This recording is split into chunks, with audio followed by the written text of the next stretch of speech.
Hi everyone, Emily here. I am here today to do a full review and some reading snippets from this book I highly recommend and absolutely adore by Heather Dixon Wallwork called The Enchanted Sonata. You may have seen it recommended, you may have seen it on people's reading lists.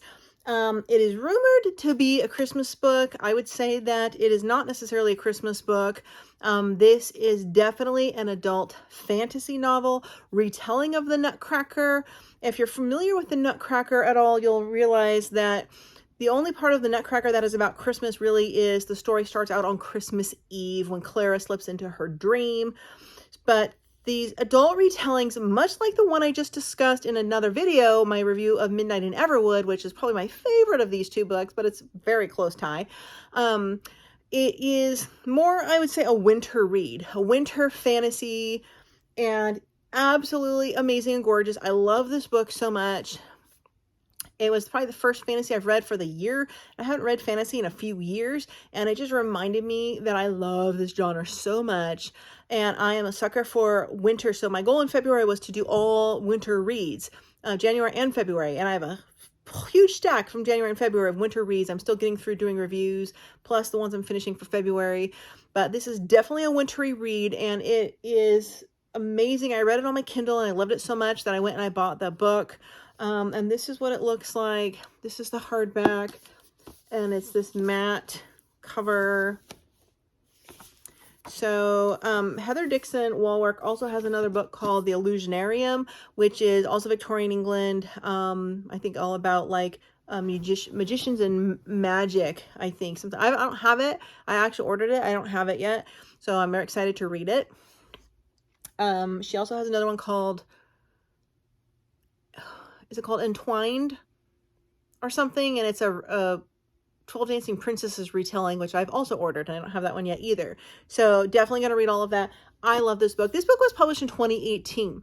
So unlike in Midnight in Everwood, the Clara we know from the Nutcracker is called Marietta in that book, and she is a dancer all about the ballet. Well, in this book, it is actually Clara. She is the appropriate age of Clara, whereas in Midnight in Everwood, the girl, Marietta, is like 20. She's 15 in this book. She's 15. She's a musician. She's been training her whole life. Her father was a musician. Father is dead.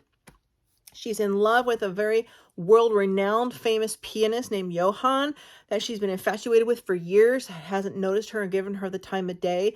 So this book starts out really on Christmas Eve, yes, where she's discussing and preparing for her big performance and concert to the whole town, where she will be playing alongside this famous pianist musician, Johann, who she's in love with, who's much older, by the way.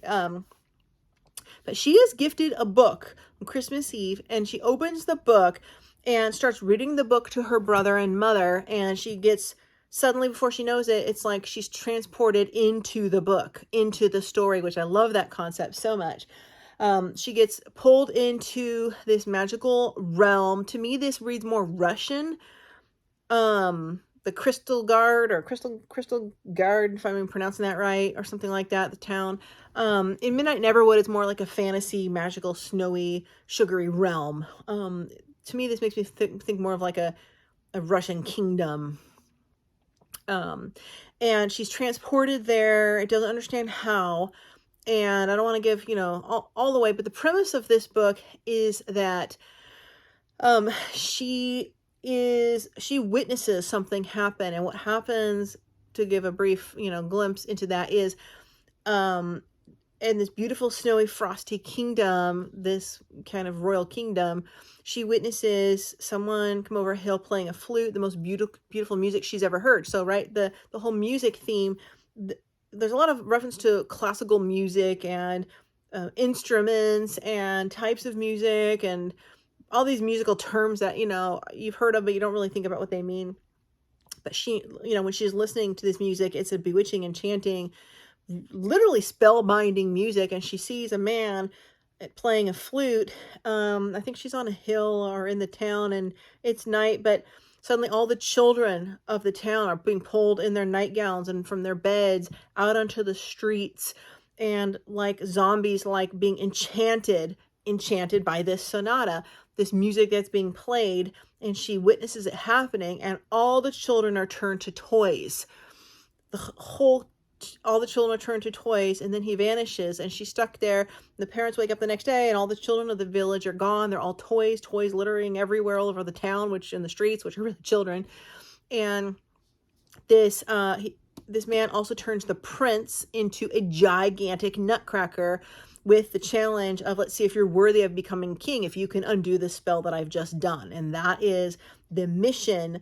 So there is an actual nutcracker in this book with human-like form who's giant full size, whereas in Midnight in Everwood, there's really no nutcracker. There's a real-life soldier who works for the king, who crosses over to the good side.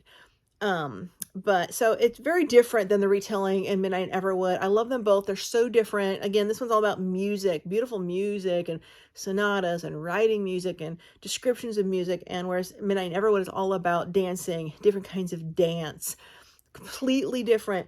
Midnight in Everwood, I love the descriptive writing and the writing more, but I like the story more in this one. I love the story in this book.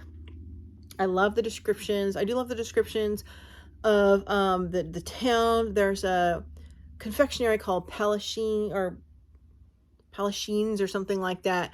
There's the most amazing descriptions of chocolate and food in there, which I love. I'm going to read a few glimpses of the writing here. So then there's some backstory that when she befriends a nutcracker, and she goes back and forth from her time to this time.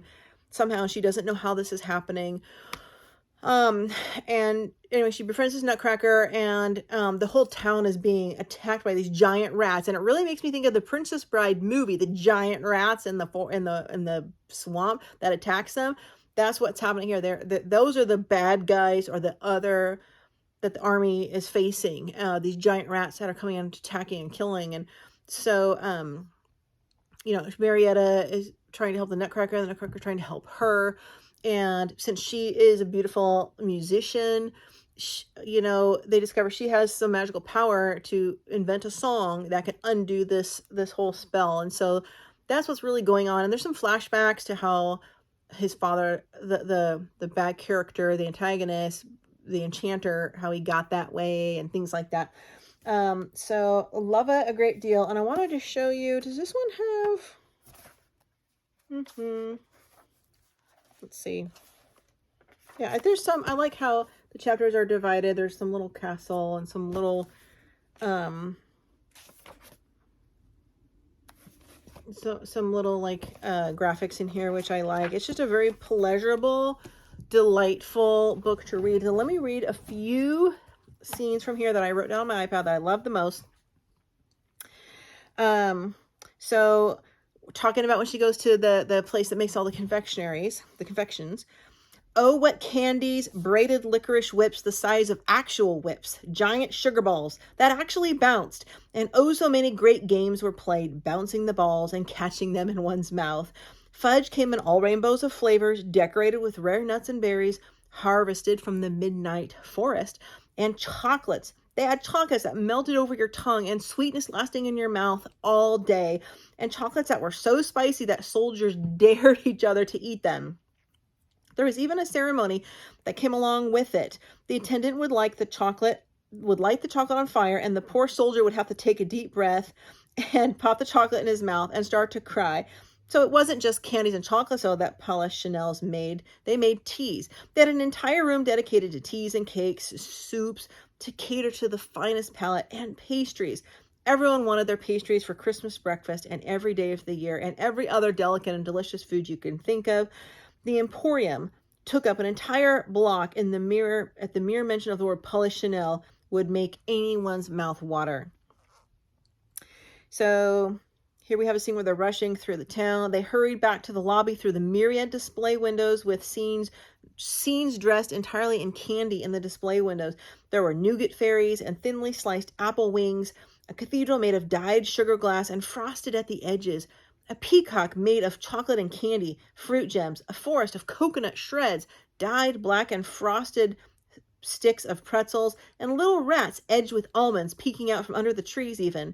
Clara rushed down through the banquet room, tea room, parlor, smoking room, kicking room, and every other single room, lost in the realm of rooms. So then we have, and then here's the scene where we have the enchanter coming down. The music was different, a jaunty string of notes. It wound through the rooftops and streets, seeping underneath doors and into chimneys. The melody conjured the taste of caramel sugar, laughter on a spring day, ice skates scraping a frozen pond. It twined around the children's ankles and curled around their arms and teased them softly from their beds.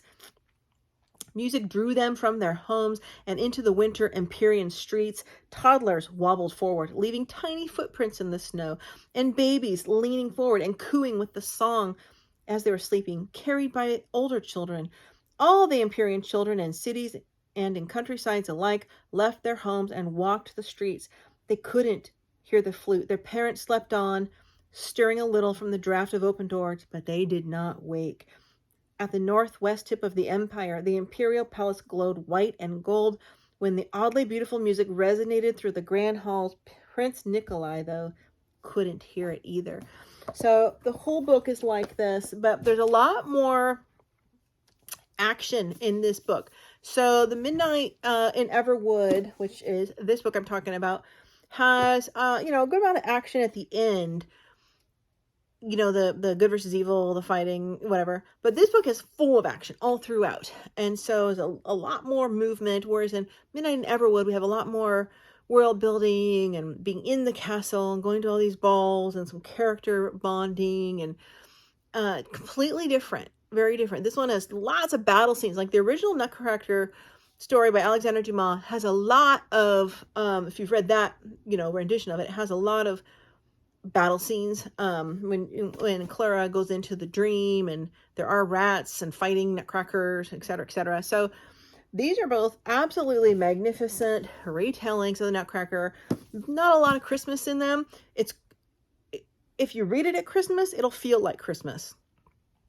If you read it in the winter or any other time of year, it'll feel like a fantasy that reminds you of winter and maybe Christmas, but it doesn't go into Christmas. There's not really like the gift opening or Christmas morning and all Christmas season like in a modern day contemporary Christmas romance novel, right? I mean, obviously it starts out on Christmas Eve where she's reading a book, but then from there it's like you're just in this fantasy world that's wintry and magical, a lot like Christmas is.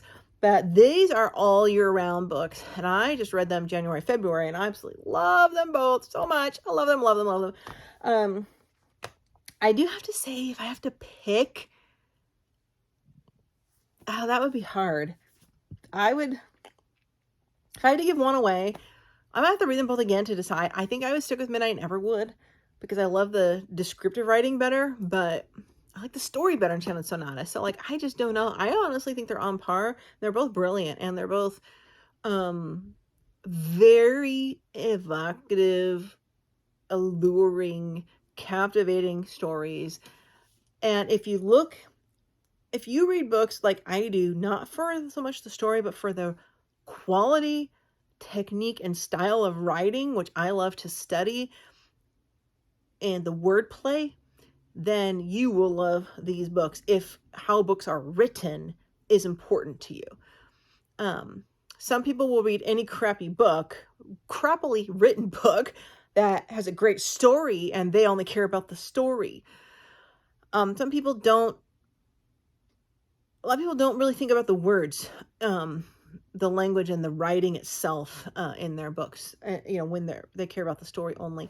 So anyway, highly recommend both of them. Love them both. Check them out. I'll link the other one below. I'll also link these books on Amazon in the comments below if you want to pick one up or gift them or save it for next year in your cart, whatever you want to do. Love them both. Thank you so much for watching. I have more January reads to review, and I will move on to that next.